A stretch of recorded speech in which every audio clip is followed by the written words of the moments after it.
Hello, and welcome to another edition of Coffee with Comrades, a podcast discussing current events, theory, and action through a radical lens.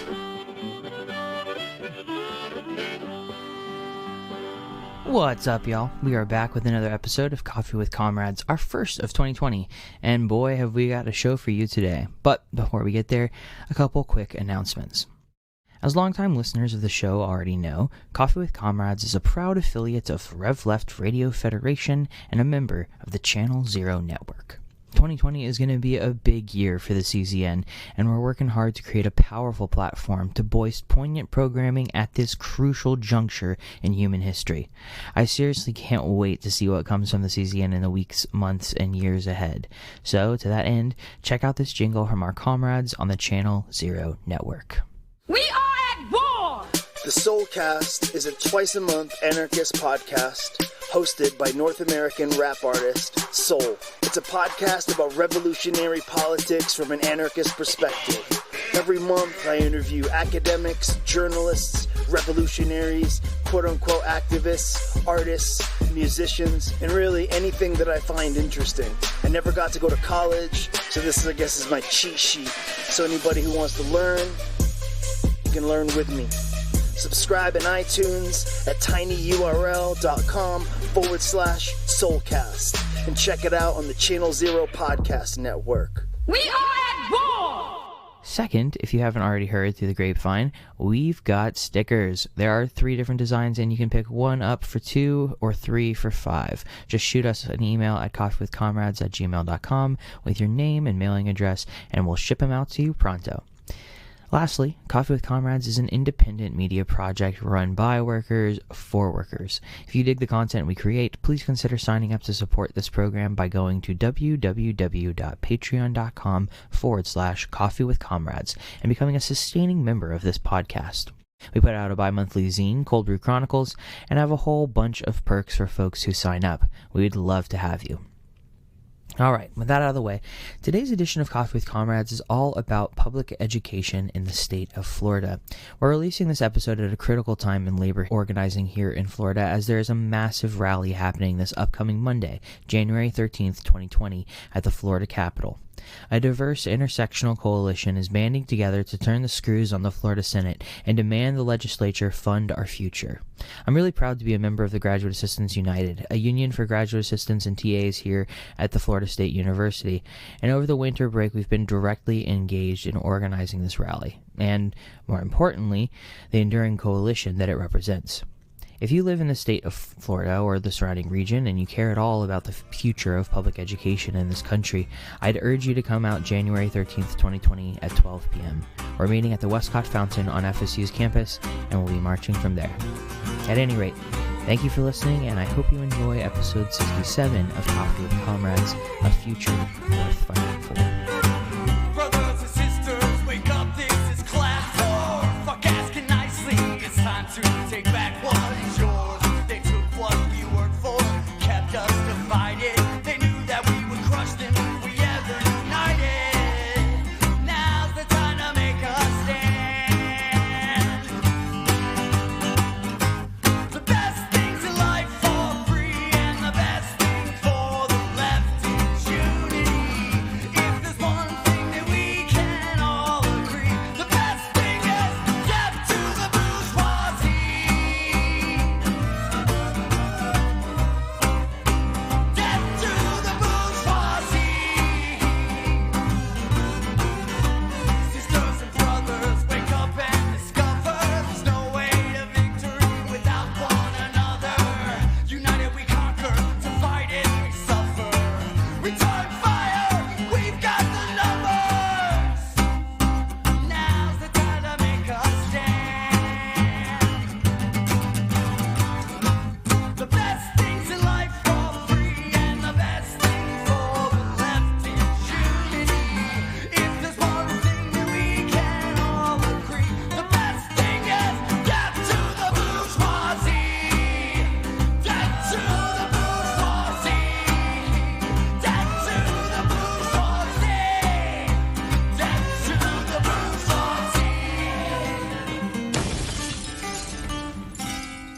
Well, on today's edition of Coffee with Comrades, I am joined by my good friends Leah, Delaney, and Candi, Churchill to discuss Florida public education and this week's upcoming rally at the Capitol here in Tallahassee. Welcome to the program, y'all. Hi. Thank you. Thanks for having us. Yeah, for sure. Absolutely. I've been meaning to have this conversation for a long time, and so it works out that we're having this rally, and it can kind of like coincide, and the timing couldn't be more perfect. But real quick, could you guys let listeners know kind of who you are, what your affiliation is with the FEA, and kind of what's going on with the rally generally?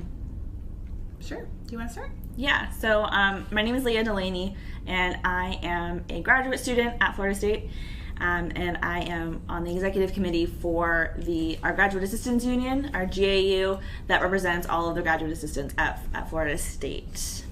And hey, I'm Candi, Churchill. I work for United Faculty of Florida, which represents over 20,000 higher ed workers, mostly faculty and graduate assistants, and we are part of the Florida Education Association, which has about 145,000 members.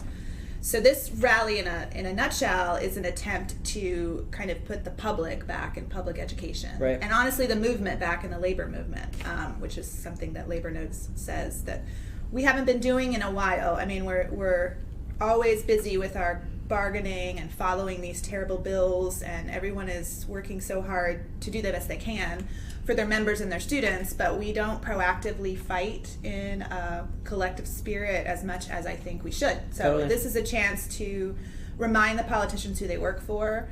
Public education is popular. It's not, this terrible secret or something. Like, most kids still go to public schools, Right. and there's wide support.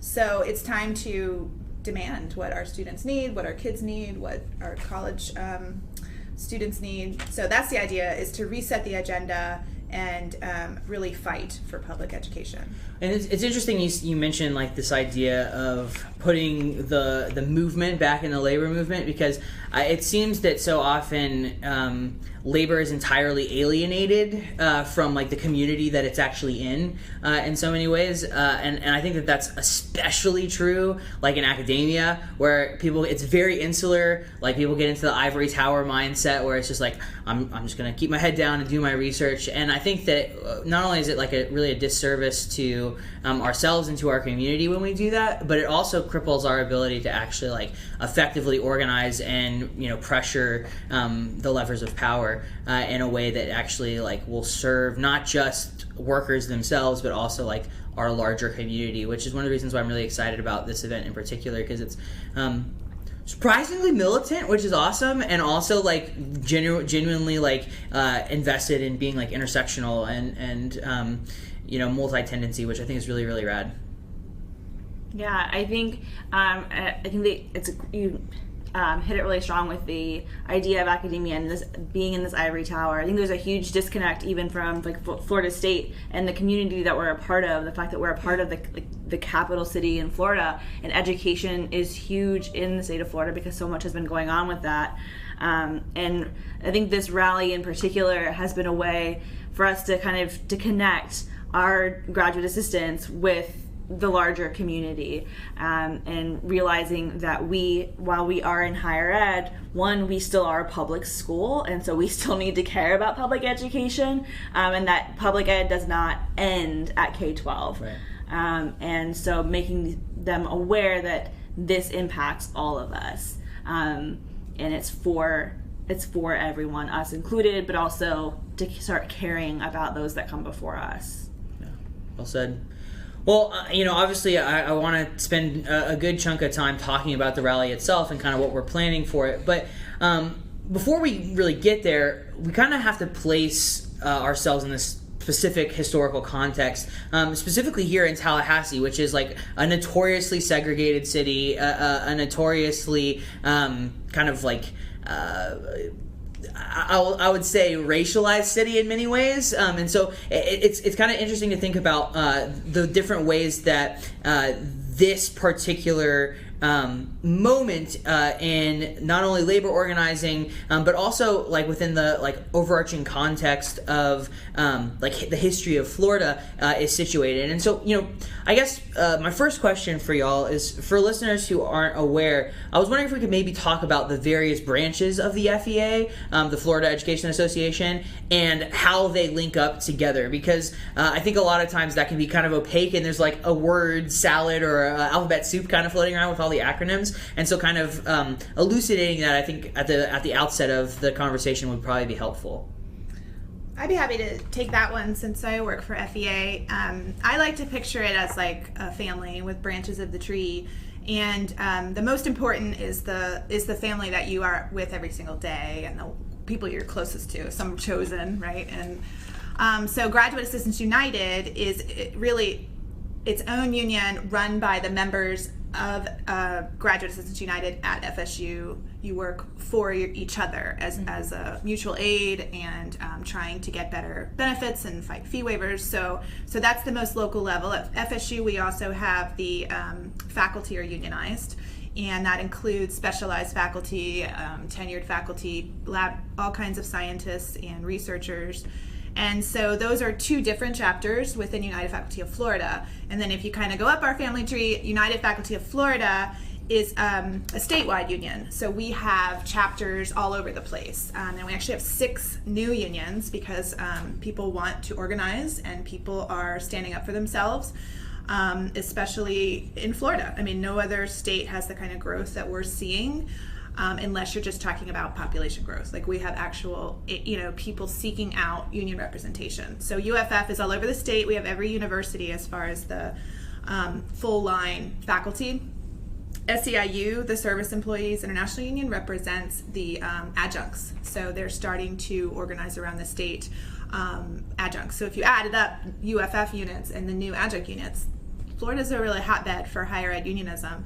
But if you step out of UFF, which has chapters at the college level, graduate assistant level, and the university and university level, we are part of the Florida Education Association, which also has locals in every county. I think there's one that's actually independently affiliated, but every other county in Florida goes through Florida Education Association. And that gives us power, that gives us strength in numbers, basically, and resources. So FEA is really our statewide teachers union, and we then are affiliated with both of the national unions. So I think this is awesome. I was a member when the merger happened. So in 2000 was when it went through, but it had been in the works for a while. So AFT, American Federation of Teachers, and NEA, the National Education Association, used to compete in Florida. Some UFF was at one point at NEA, and then we kind of, entertained switching affiliates and had a vote and lots of back and forth over the years. And then that happened around the counties. Some were AFT, some were NEA, and they didn't work together, or some would raid and have a fight. I mean, it was just 20 years of that kind of minutia, interesting warfare between teacher unions, but we're merged. So the good news is we are both represented through and a part of pretty much all the teacher unions in the country. NEA is the largest in every single state and typically has more of every school system that, like a state might have. AFT tends to have the urban centers. Mm-hmm. So NEA is much larger, but we've got bus drivers, school nurses, counselors, all the way up to, graduate researchers. That's all part of our family. And then if you go a step farther, we are affiliated with the American Federation of Labor, the Congress of Industrial Organizations. So that's the AFL-CIO. And we have a state branch and a national branch. So that connects us with plumbers and pipe fitters and firefighters and communication workers, all kinds of workers that are through the AFL-CIO. So I hope that wasn't too alphabet soupy, but no, that's great. It really shows. In many ways, it really shows the strength of the union. It is in its diversity and in not just the sheer amount of people, but really in the ability for people from different walks of life and from different different careers or different aspects of labor kind of uniting under a shared banner. solidarity and the, like, principles of, like, trying to struggle together to win better, like, working conditions. Leah, I was wondering if you could maybe talk a little bit. So you're the department rep, kind of coordinator, liaison. What is the official title?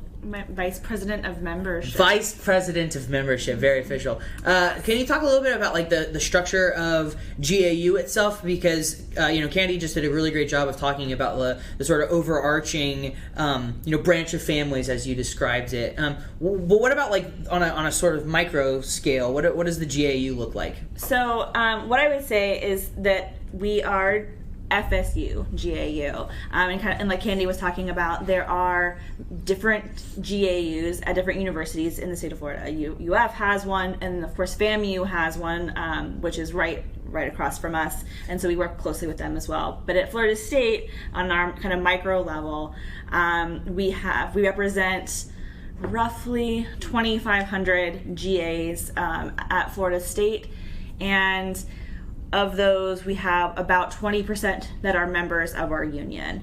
We do have kind of a unique situation in terms of membership because some of them are only here for 2 years, so we deal with a lot of turnover. But from a day-to-day level, we have our executive board that is elected by our members, the general membership meeting once a year, and there's a president, all the vice president, all the different kinds of things, communications chair that deals with kind of putting things out. And at an organizing level, and this is where we're really trying to step up, thanks to the support from our parent unions, and really letting our members and even non-members, graduate assistants in general, letting them know what their rights are as graduate students and as employees and workers, what it is that we're trying to do, the fact that we exist. Unfortunately, there are still some departments at Florida State that don't even know that a union is representing them and is negotiating on their behalf. We do meet once a year to negotiate our contract. This past year was a bit entertaining. We started in March and ended, I think, the day before Halloween. Usually we were done with negotiations around August. What that meant for us was that our employees were working for the first 2 months of the semester without an actual contract. Right. And so that was interesting. But our chief negotiator is an amazing human and really good at what she does. And so she would not cave in, and so it lasted for a while, and to the point that the administration kind of got to the point that they wanted to end this, and that really worked in our favor because we were able to secure something at least that was recurring. So we were able to raise our minimum up from where it had been last year, from $15,000 to $15,600, and we were the only union at Florida State that secured recurring funds of any kind, and so that was a really huge win for us. Yes. Hell yeah! Shout out to the entire bargaining committee and Vincenza in particular. You kind of already touched on it a little bit, but I was wondering if you could also maybe talk, Leah, about working conditions here at FSU, and then maybe Candi, if you could talk a little bit about them, more broadly at the different universities and schools that you've visited during your organizing work. Sure. So working conditions here, they vary by department, right? So every graduate assistant has a different type of appointment. Some, like myself, I am the instructor of record for 2 different courses in the English department, and many other GAs also teach their own courses. Some other ones are research assistants, or they work in labs, which is more common in like the science-y fields. Some are teaching assistants for professors or larger lectures where they're grading things or doing various other tasks for them. So our actual assignments and appointments vary quite a bit. We have 2 major different types of appointments. We have quarter time and half time appointments, which is a fancy way of saying we have some that work 10 hours a week and some that work 20. Or get paid for Because God knows most of us are working way more than that. Yeah, and that's really where different things come into play, and departments really play a huge role, because different departments will really overwork their GAs. And this happens a lot, in particular with science research in various departments, where things kind of overlap with their own research, and so they're able to try and make them work far more than the 20 hours, like to the point that some of them don't even know that they're only supposed to be working 20 hours. And when we tell them this, they laugh. I've literally had people laugh at me like, what? That's hilarious. I worked like 60. And so that's a problem. But we do have other types of things. So like actual physical building type of working and working conditions. I think the most amusing one to me was our Ben. He's our grievance chair, the one that actually takes all of these things up, and he had rats in his office recently. So of all the people, that one was funny. That they also handled things like when the Williams building, my building, had bed bugs a couple years ago. Unsafe working conditions, making sure elevators have actually been checked.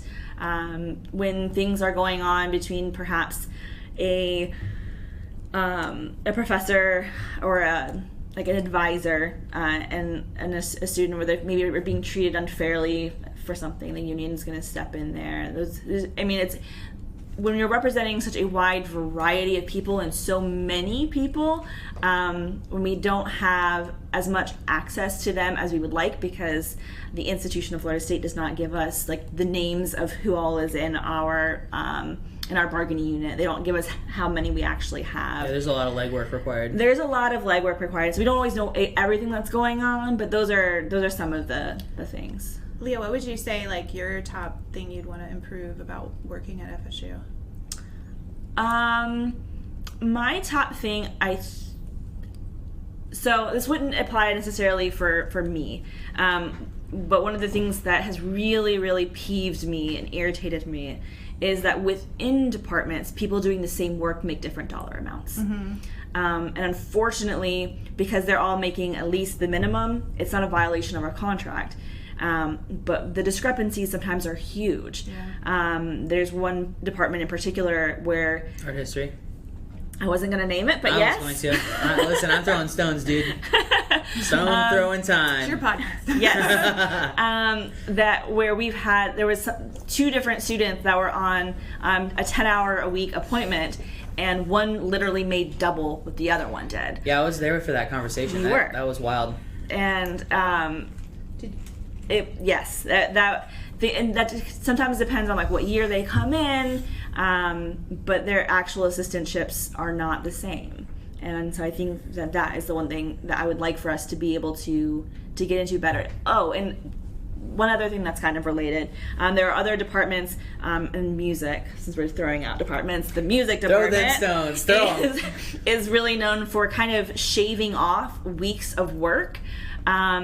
So where they don't have to like necessarily meet the minimum because they don't work like the full number of weeks that our contract covers, and so they get prorated for that. I think dance might do it, but I could be wrong about that. But music is the one that we've had a lot of problems with, where they will like have them like start a week later in August or something like that, where they get time and dollars shaved off. Yes. Oh, yeah. Well, I just, on the graduate assistant thing, too, I think you were talking about the sciences and the 60-hour weeks, and I also just wanted to point out that a lot of that is international labor. Yes. And they're on a certain type of visa that's only academic, and so if they lose their assistantship, they are generally kicked out of the country, and or they could be. And obviously some of them are bringing their families, their children. I've even met people's parents. Yeah. So a lot of the reason it seems like people put up with such terrible conditions is because their lives and their future is really dependent on this particular lab or this particular professor 100%. Giving you a good recommendation. Yeah. And I think there's also a culture of like this is the hazing that you go through in order to then get this great job, that those jobs aren't necessarily out there. Right. Yeah. So there's like a bait and switch that you're going to be the most educated and you're going to work hard. But at the end of the line, most of the jobs in higher ed are adjunct. Maybe you'll go into business or corporate America, but for a lot of people, that's just the job. That's not the discipline you're in. Yeah. And it's just a lot of bullying and power dynamics. And just as far as the top issue, though, it just hasn't come up, so I just want to make sure we bring it up, is the fees. Yes. And we're fighting, actually proactively putting a bill in the legislature to end those fees. I think one of you would be better able to talk about what those are like. Yeah. So I'm going to happily talk about fees because those also pertain to international students, but I want to put a plug in for international students as well before I jump into that. And that is that we have an unspecified number of graduate students, international graduate students at Florida State, who have to pay, they first pay significantly more in fees because they pay out-of-state tuition for fees. But as a graduate assistant at Florida State, you have to pretty much immediately become a resident of the state of Florida. They will only pay out-of-state tuition for your first year, and after that, they will only cover in-state tuition. So if you have not become a resident yet and don't qualify for that, then you are responsible for the discrepancy between in-state and out-of-state tuition. It really speaks to sort of the way in which there is total freedom of movement for capital, but not freedom of movement for labor. And these like strictures that are intentionally designed to make it so that people who are moving for whatever reason and seeking an education, trying to better themselves as individuals or to create opportunities for themselves and for their families, are really limited and have their backs up against the wall because of these demarcations called borders that we cut into the earth. And so it's a really I think it's a really important thing to kind of hammer home, is this idea of not just how intersectionality operates within our union broadly, but also how internationalism operates within our union. And I'm glad we're talking about this. But it does lead right into this idea of fees. So do you want to talk about that a little bit, Leah? Yeah. As a graduate student, we usually pay depending on the number of credit hours that we take, between $800 and $1,200 a semester back to the university. And then for the international students, some of them also have to actually pay, the discrepancy between in-state and out-of-state tuition, which actually could take up almost the entirety of their subsidy. Sometimes we've done the math on a couple of them, and they make like -$1. Like they're literally paying to work here. They're literally paying to work here, and they can't get an outside job because of the type of visa that they have. So that is one unique issue. For the majority of graduate assistants, however, the amount that we pay and what we're paying for are things like the technology in the classroom, those technology type of fees or lab fees, or there are several different kinds of fees, but they're things that we use in our work to instruct our students. And so in that way, they are fees we are paying to work. And it's not an insignificant amount of money, for the record. It is not. And so, like, for the summer in particular, there's a strange kind of gap for most people where we only get paid for part of the summer, and so we are just starting to get paid again. I think our first paycheck for August was like half maybe of what it was supposed to be, maybe not even quite that. And the fees that were due like the same day were double what our paycheck was. On the paycheck. And so that created issues, people not being able to pay rent. I mean, and that's really what it's coming down to, is that we have people who are choosing which bills they can pay, what kinds of groceries they can buy, because a substantial portion of their income is going back to the university and fees. I mean, thinking about it, if our minimum stipend is $15,000 for 2 semesters, and we're paying 2 semesters of fees, that's what, $1,500. Well, I mean, some people, depending on what kind of fee you're paying and how many credit hours you're taking, my fees usually are, I think they range around like 750. Yep. But in the English department, we only have to take 9 hours, whereas in the several other departments, they are required to take 12. And so they're paying the fees for those extra 3 hours. So it ends up being around, it's like $2,000 a year, so more than 10% of our salary ends up going back to the university in fees. And a lot of times we are not looking at when and where and why this is happening. It's just unfair, and we're fighting, the administration to do a better job, which they should. But what's also happening is the public funding has been going down for higher education, and that directly corresponds to the increase in fees that graduate assistants are being charged. And so they're really substituting what should be a public good with individuals sacrificing sometimes, what kind of, like you said, what bill can I pay this month? My electric bill, should I cut out eating out? Should I, not see my parents? But anyway, so that's partly part of why we need to have, and Florida is a rich state. We are not Mississippi, Alabama, Louisiana. We are not. We have money in this state. We have some of the richest people in the world, and we have quite a tax base. But a lot of that is being given away to corporations, and public funding is being cut. So I think that kind of ties in, like, you're directly suffering because they have cut taxes for public spending, cut schools, cut higher education funding. It's austerity 101. Right. I mean, it's exactly, and it's making a difference in people's lives, like whether to have children, putting off to having 100%. children, or how do you feed your children, or how do you, do you go to graduate school? Maybe it's not for you because you're going to be in debt, and And if I remember correctly, the statistics I've read kind of place it in various places, but most of them agree that, like, Florida is 47th in the nation for funding public education, which is, I mean, frankly, it's abysmal, especially considering, like you just mentioned, Candi, the sort of wealth that exists in this state. And so I was wondering if maybe, we could talk a little bit about some of the demands that teachers are making, not just with this rally, because again, we're trying to see it as maybe a jumping off point for a larger grassroots movement, right? Putting the movement back in the labor movement. But I'm curious, what are some of the demands that FEA as a whole is making, and then also what are some of the demands specifically that GAU is making? Well, on the FEA side, I think there's a real need to get back to students. And that could be college students, but also actual children and citizens, future citizens. And what is it worth to educate? What does it take to really educate our population in the state of Florida? And I went to Florida public schools from kindergarten to my master's degree.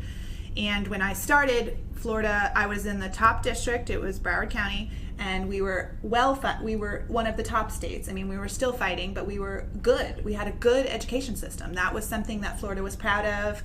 And over the years, basically, there's been almost a revolution in really screwing over our schools. A counter-revolution. Yeah, like a flip, because now we're lowest in bilingual education. We have a lot of more poverty. We have a lot of schools that they're putting all the money in, like, charter schools and building and, like, land, and not in actual, like, there's more funding for charter schools than for all of higher ed and K-12 to fix buildings. So there are literally and there's a huge teacher shortage, as far as started the school year with 4,000 teachers short. So the list is long, but what I like to go back to is, like, how that affects our kids. And so I'll just say, I mean, I'm fairly optimistic, and I was kind of a nerdy kid, but I mean, I really liked school. I remember enjoying school. I loved my teachers. I loved the beginning of the school year. I had a thirst for education, always reading, trying to do all these different activities. That was me. That was not my sister at all. She was like punk rock, kind of more rebellious than I was, and she struggled. But both of us went through this public education system, and she went into like dance and art, and she was able to really develop. She went into community college, and I went to University of Florida. Anyway, we went through this process, and I think we would both say, and we talk about it, we liked school. It was fine. We didn't love it at all times, but school was a good thing. Now my child and then my nephews have had a totally different experience. I mean, some of the things that are already coming out of my son's mouth, like I can't even relate. He could not sleep. He came to me at like 11 o'clock. He goes to bed at 8. And he woke up and he was so scared about the FSA. Like I was really like, did someone say something to you? Like I really was like trying so hard not to make this thing a big deal and to like really tell him how it's not important, like as a parent. But he's getting it. Whatever we do at home, our kids are picking up this stuff. And he was really afraid that he would fail the FSA and everybody would make fun of him and he couldn't go back to school. And he actually struggles with tests.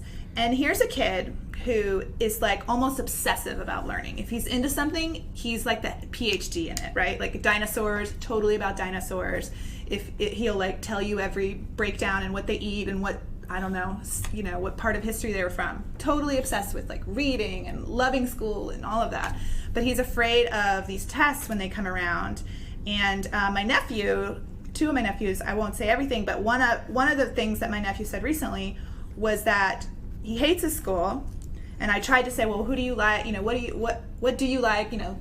Because he's got some close friends and he has a couple. So we're trying to help him like find joy in a little bit of, and he's like, it's prison. Going to the bathroom, I am treated like I'm making a drug deal or I'm out to knife someone, and they just have decided that I'm a bad kid and I am in a prison. And this is a kid also, totally passionate, always reading books, so kind and loving. And anyway, those are just two examples of what it's like now with this testing mania, which basically is another way to put money into corporations, testing corporations. And it's not about instilling a joy in learning. It's not about becoming the best person that you can be to contribute to our society.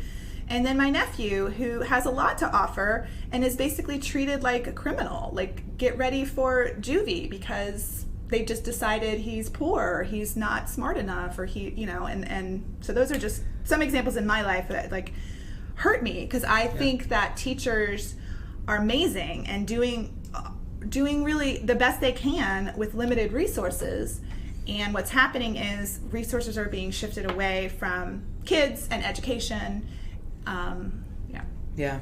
I mean, listen, it's somewhat trite to quote Foucault, but at the same time, like the idea that prisons resemble barracks, which resemble jail cells, which of course resemble schools, and all of which resemble prisons. Like we are increasingly living in a society not just of discipline and punishment, but also of control and coercion. And this stark differentiation between sort of your fond memories of growing up and learning and feeling rejuvenated and invigorated versus the experiences of your kid and your nephew are exemplary of the type of neoliberal capitalism that has kind of become triumphant in the last 20-30 years and has really ensnared its teeth and it's interesting hearing about sort of your parenting approach, and I can only imagine how much even more the pressure is when they're having those kinds of things reinforced in school, and they also have the helicopter parents who are micromanaging every little thing that a child does. I can only imagine the amount of stress and anxiety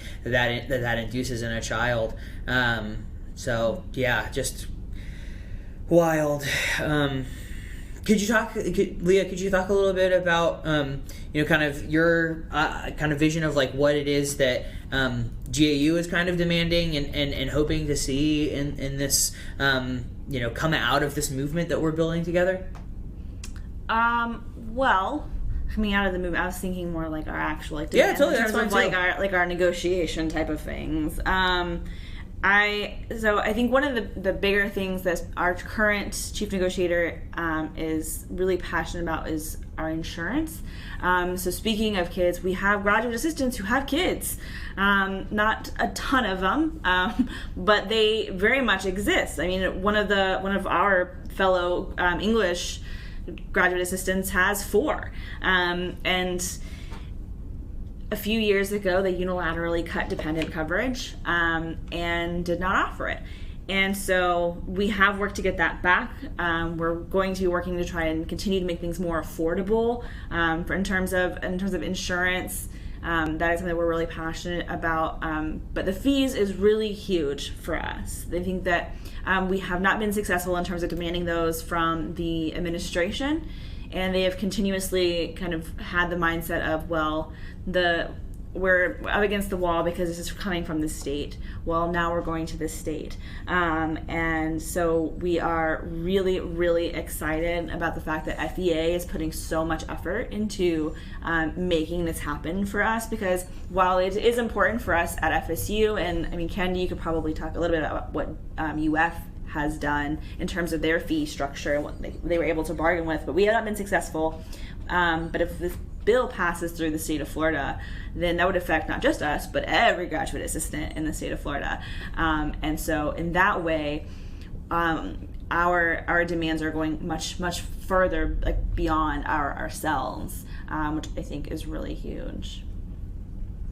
And just to list some of the demands from FEA, obviously we want an experienced and qualified teacher in every classroom, smaller class size, which is actually a constitutional amendment, but they get around it by averaging and kind of looking at a whole entire system instead of like your actual classroom. Right. We want obviously a well-rounded curriculum, including art, music, PE. Those of you that remember those things, they've all been cut. My son actually has like electives like every other week or something. I mean, it's ridiculous. Every other week? Yes. Like one class every other week? Yeah. Wow. Yeah. He's like, oh, we have specials today. It's like his favorite day, specials. And yeah. What does specials entail? An art class or a music class, but I mean, it's like once every other week. So I think I had those every day. I mean, I can't say I remember everything from childhood, but I had a lot of art, music. I had them every day, yeah. Yeah, all the time. Yeah, I think it was part of your life. I think we were on like a Monday, Wednesday, Tuesday, Thursday kind of a schedule. Mm-hmm. Things like block scheduling. Yeah, kind of. We had 9 periods. It was a long time. Jesus. Tiny little baby school, but a lot going on. But that was in the state of Ohio, not here. So, are there any other big ones? Yeah, I mean the pay, as you said, we're about $18,000, $17,000 below the national average, which is already too low. And so in Florida, you have really a silent strike where teachers are walking away from a profession that they love because your pay is basically going down as everything else is going up. There's these bonus schemes that are super insulting. I mean, it almost depends on which zip code or which students you have, how much of a bonus you're going to get. I mean, it's really socioeconomic factors that go in because they're using these, frankly, racist tests that were actually originally designed, like the IQ test, those type of tests were originally designed as a racist scheme. So the low pay, annual contracts were taken away in 2011, and that means basically that your job is like dangled over your head. Really? So not only are you not really making a professional wage, even though you're a professional and you're doing something just as important as a doctor, certainly as important as a legislator. I mean, educating our children. Let's be honest, way more important than a legislator. They should be paid twice as much as the governor. So basically, they could be fired after 1 year. Like, it's not even legal to have multiple year contracts anymore. You're on an annual contract after a certain date. So tenure is for those that have been around and you got lucky, but after 2011, no more recurring. It's the sort of economic precarity. Like, they hold you in this permanent state of anxiety so that you toe the line, that you don't do anything, you don't stir the pot, and it's designed to control and to disincentivize labor organizing, to disincentivize people from dissenting, to try and reinforce like the sense of like capitalist realism, like there is no alternative. This is just the way it is, right? Like that idea that you just have to suffer through it, and hopefully, if you're willing to suffer more than the person next to you, that somehow that will mean that you win and you get the job now because you're willing to put up with this much amount of shit rather than the person next to you.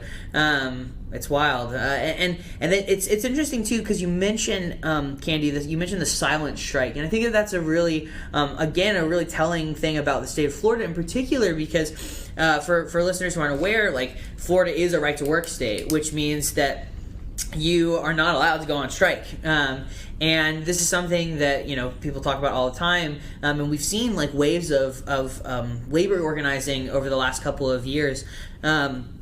In Chicago, in West Virginia, in Oklahoma, and strikes that have been really, really successful. And Florida, in particular, has an absolute lockstep on ensuring that just doesn't happen, which I think is a really telling thing, and I think it shows the potential for large scale mobilizations and types of direct action that are not just demonstrative, but that actually that actually become a barricade for the systems of capitalism to flow and to for the system to continue to work its way as it does. I know that this is a topic that's really close to your heart, Leah, and so I would be remiss if I left off without talking about it a little bit more. And we've talked about it a little bit tangentially,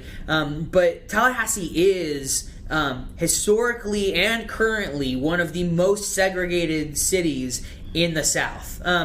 And one of the things that I'm really excited about and really pleased with is that there has been a incredible concerted effort to build up not just FSU's GAU, but also FAMU's GAU, and to try and create meaningful bridges that can connect these two campuses. For listeners who aren't aware, FAMU is a historically black college or historically black university. Black college or university, HBCU. Yes, it's a historically black college or university in the United States. Here in Tallahassee, it's literally a stone's throw away from FSU. Across the railroad tracks. Literally across the railroad tracks. So if you ever wonder where that phrase comes from, newsflash, that's where it's from. But I'm curious if you could talk a little bit to the ways in which the different GAUs on FAMU's campus and on FSU's campus have been collaborating, and specifically how people have been working to confront segregation and to promote a sense of intersectionalism in the labor organizing that we're doing. That was a really big question, Pearson. I know. So I'm going to tackle this how we're coming together thing first, because I think that this is something that we see not just at the GAU level, but at a university level. And there is a major history of conflict between FSU and FAMU. I'm not aware of all of the specific details, but I do know that it's very large. But we are very much divided, and even though we are only a couple blocks apart and we share the same kind of strip of clubs and things like that, we don't actually interact as much.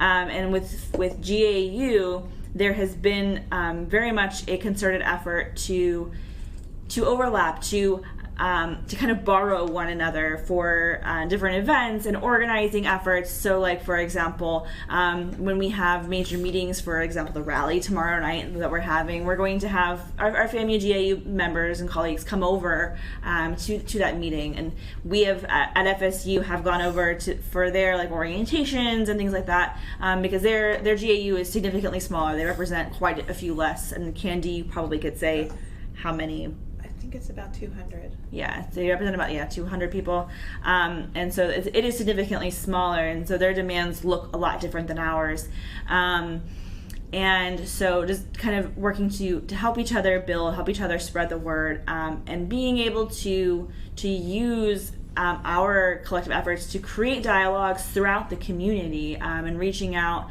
I know one of their, with the rally, one of their big efforts is really reaching out to the community members of the south side of Tallahassee, which is historically and currently a more impoverished area of town, a more black area of town, that is neglected straight up by the city of Tallahassee. I mean, you can see it in the fact that... I mean, they're not just neglected. I mean, it is absolutely, like, redlined. It is racialized. Yeah. It's not hyperbolic or conjectural to say that it is absolutely 100% purposeful. Oh, it absolutely is.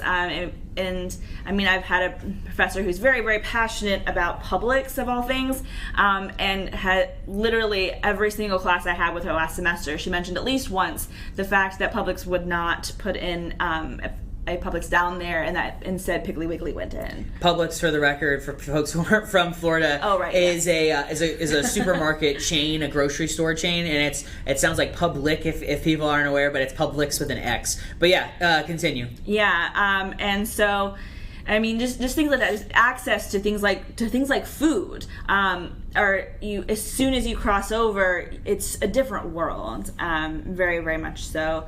Well, I think that this is exactly where this movement needs to go, if it's not already, is we deserve better. We deserve a society where people can eat and have decent housing and decent jobs and excellent education and a chance to be the best version of themselves. And we have all the tools, we have the money, we have the talent, we have the brains to do that. But because of white supremacy and because of the priority of putting corporate need above everything else, even our minimum basic standards for health and education and even safety, it's completely neglected. And I think this is our movement. This is our chance to turn that around and kind of take power, because no one is going to give us anything. We are going to have to take it. And to build that kind of power, it's not about throwing money around on glossy ads or billboards or consultants. It's people power. It's boots in the streets. It's people showing up saying, I want this, and maybe this is better funding for schools, but maybe this is better jobs in my neighborhood. And we are making those alliances. We are trying to make those alliances for the long term. And this is a conversation I have not seen our labor movement have since I've been involved, which is over 20 years. I don't know how time flies. But I mean, it's starting to really happen. The FEA officers went on a listening tour, and it really was a listening tour. I mean, it was really great to have in our community a moment for parents, particularly targeting parents of color, particularly targeting Black parents, to listen. What is it that you want to see in your schools, and what is it that you're hearing, and actually listen. And the message was not, okay, I took notes, I'm going to fix that for you. It was, okay, we got to fight this together. Yeah. No one's going to give you anything.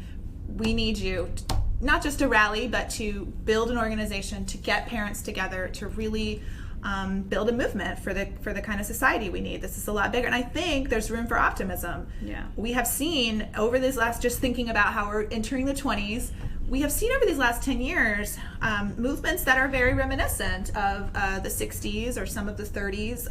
Frankly, uprisings like you were talking about. The Red for Ed wave is part of that. And I think people are ready to take bolder action. They are hungry for the kind of change that we really need to see. That I think people are waiting to be asked. That's my hope. Yeah.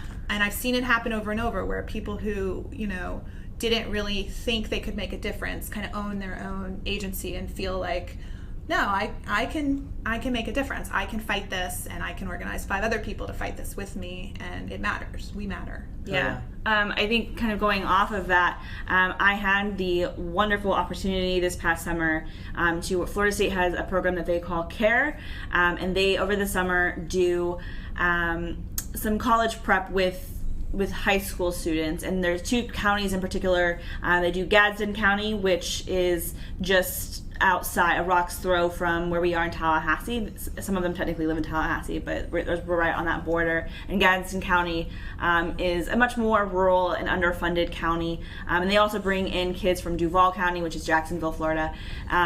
But one of the things, and we had Gadsden County longer, and one of the things that I was doing an exercise one day, and where I was having kids dream up their dream school, what their dream school would look like. And I first had to ask them what their schools actually currently looked like. And when they said their dream schools, they were like, yeah, we would really like textbooks that have all the pages. We would like textbooks that don't have things written in them. We would like technology that actually works. And I was like, what do you mean you would like technology that actually works? Like, well, there's laptops there, but they're like missing keys and some of them don't turn on. And it's a disgrace. And so this exercise that like I really wanted to be this kind of like crazy, like imaginative type of exercise turned into them dreaming for things that should be bare minimum essentials. And so when I was like, well, what kinds of classes would you like? They literally could not think of things because they'd be like, well, art class would be cool. You know, because all those things are missing. They're gone now, and so I think that was really eye-opening for me. And having that conversation with these kids, and you're talking about rising up. It's not just parents; it's the students themselves that want these things back, and have that voice and have that power. And we need to reach out and empower them to stand up for themselves as well. And mostly any county, I'm not familiar very much with Gadsden, but at least where I live in Alachua County, we have schools that have really shoddy playgrounds and crappy textbooks, but we also have some of the best labs and technology available in the world, you know? So some schools do have the resources, and so there's a real disparity there depending on which side of town you live on. And it's almost and it's almost always steeped in white supremacy and class. You know, these are the dynamics that sort of determine who is going to be the haves and who are going to be the have-nots. Absolutely. Well, listen, after listening to The View, I'm sufficiently pissed off, sufficiently charged up. Where can listeners go? How can they get involved if they want to be a part of this rally on January 13th? But also, more importantly, how can people get involved in the labor movement here in the state of Florida if they're Floridians, or if they're like close in the South? Or how can they, you know, what advice or insight would you give for getting organized and organizing workplaces wherever like listeners might find themselves? Another very big question, Pearson. Yeah. 7-part question. It is so many things. So you think the question's going to be over, and then you keep tacking on more things. So the rally, we'll start first there. The rally is on Monday, January 13th. So if you are in the state of Florida or Georgia or Alabama, Tallahassee's not that far from you. Come and join us. Come and rally around our flag, even though we're doing Florida education. But we will be meeting at 12:30 on Florida State's campus and walking to the Civic Center. Meeting at Westcott Fountain. Meeting at Westcott, and then we'll be walking into the Civic Center. And Westcott's on Copeland, right? Yeah, Westcott is at Copeland and College. Okay. Is that intersection. But then the rally will start at 1:30 at the Capitol, right at Monroe. Probably be two really, because we're marching from Civic Center to the Capitol. But you could just go to the Capitol between 1:30 or 2, or you could go march with FSU. There's also a feeder march from Florida A&M, also meeting at 12:30, but at the pharmacy building. So please join us. The more numbers we have there, the more we can push for the kind of schools our students deserve. But then for other ways to get involved, this can't be a one-shot deal where, you know, we show up one day and then we go back to business as usual. We need to continue. I mean, what are we doing the week after the rally? What are we doing a month after the rally? We need to continue to have listening tours and town halls and pickets and protests and rallies and marches. And I think even the uprisings that we've seen around the country, they started in a room with a group of people talking about, you know, things shouldn't be this way. We deserve something better. So wherever you work or wherever you are, you know, get yourself a posse and talk about what you love about your work, what you want to see improved about your work, and support each other. I mean, that's the heart of a union, is that mutual aid and solidarity. If you want to form a union, you know, contact the AFL-CIO. You can contact United Faculty of Florida. We have writings and advice to help you get started. But the most important thing is your colleagues and your coworkers, and really, you know, what is it that matters to them, and having some kind of relationship and core, because you can't build anything if you just are, you know, an individually militant person. You have to get people who want to work with you towards some sort of end. But it's definitely possible to organize a union in the state of Florida. We are growing. We are a union state, and the right to work part is the right to work for less. We just have to fight for everything that we have. Everybody who joins makes a decision to join. But we are also a right to bargain state. We are the only state that has collective bargaining in our Constitution. So public employees have the absolute right to collective bargaining. Private sector, you have the right as well. So in Florida, we could be 100% union if workers got together and wanted to do that. But regardless of what's happening at your workplace, you can still get involved with any organizations that you think are trying to improve the lives of your community or something that you care about. So one thing that I would stress is get involved in something and figure out where you fit in, because we can all be doing something. Beautiful. Well, listen, Leah, Candi, thank you guys so much for coming on the show. I love and admire and appreciate both of you very much. I'm glad we could do this, and I'm really looking forward to January 13th. Yeah. Me too. Yeah, me too. Yeah. Thanks, Pearson. And that about does it for this week's episode of Coffee with Comrades. This is an entirely DIY show run by workers for workers. If you like what you hear, you can follow us on Twitter at CoffeeWComrades and Instagram at CoffeeWithComrades. Check out our website, www.coffeewithcomrades.com, and sign up to support our work with a monthly contribution by going to www.patreon.com/coffeewithcomrades. You can find Coffee with Comrades on Apple Podcasts, Spotify, Google Play, wherever you go to get your anti-capitalist propaganda. Be sure to subscribe so you never miss an episode. While you're there, smashing that subscribe button, be sure to rate and review the show as well to help us increase our reach. If you have feedback, criticism, or you'd just like to get in touch with us, shoot us an email at coffeewithcomrades@gmail.com. Until next time, stay wild out there, comrades. Dolly, you never showed me nothing but kindness. She would say, I know how sad you get. And some days I still get that way, but it gets better. It gets better. It gets better. Sweetie, it gets better, I promise you. And she'd tell me, your heart is a muscle, the size of your fist. Keep on loving, keep on fighting, and hold on, and hold on. Hold on for your life.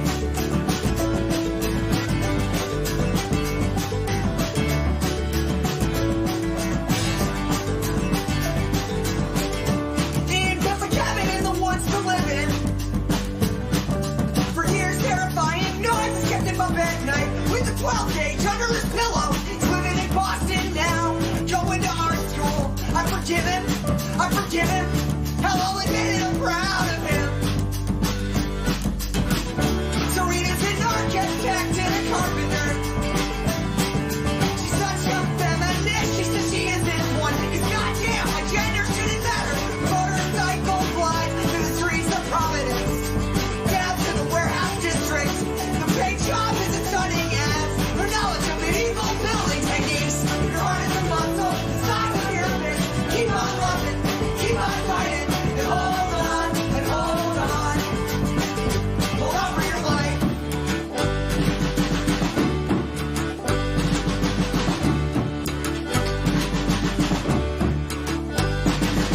20 of the majority of you know how to dance. Every day you're fully beautiful, fuck anyone who says otherwise.